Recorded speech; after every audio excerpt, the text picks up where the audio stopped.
2012. gadā Borisa un Ināras Tetereva fonds godina Latvijas brīvprātīgo bezpeļņas organizāciju vadītājus par viņu pašaizliedzīgo veikumu.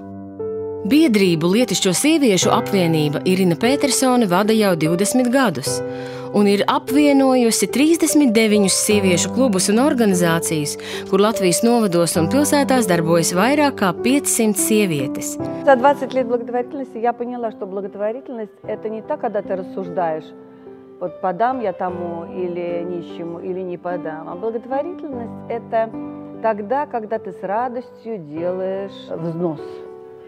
Неважно, это человек пьяница или этот человек оборванный, плохо пахнет, он тебе не нравится. Ты не изменишь его жизнь. Ты поможешь самому себе, если ты подашь.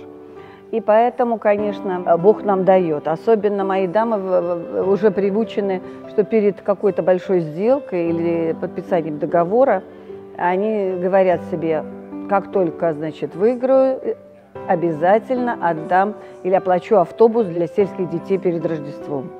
И всегда это делают.